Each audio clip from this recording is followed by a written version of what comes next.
દેશની રાજધાની દિલ્હીમાં 27 વર્ષે સત્તા પર પરત ફરેલા ભાજપે જીતના 10 દિવસ બાદ આખરે મુખ્યમંત્રીના નામની જાહેરાત કરી દીધી છે.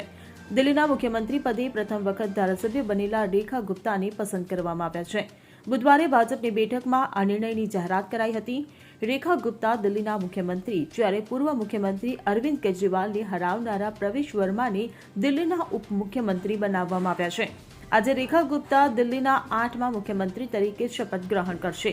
ઉલ્લેખનીય છે કે દિલ્હી વિધાનસભાની ચૂંટણીના પરિણામ 8 તારીખે જાહેર થયા હતા, જે મુજબ કુલ 70માંથી 48 બેઠકો ભાજપે જીતી હતી, જ્યારે આમ આદમી પાર્ટીએ સત્તા ગુમાવી હતી.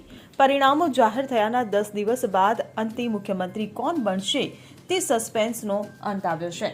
જો વાત કરવામાં આવે તો દિલ્હીની ગાદી સંભાળનારા રેખા ગુપ્તા વિશે, તો તેઓએ દિલ્હીની શાલીમાર બેઠક પરથી આપના ઉમેદવાર વંદના કુમારીને 29,000 મતોથી હરાવીને પ્રથમ વખત ધારાસભ્ય બન્યા હતા.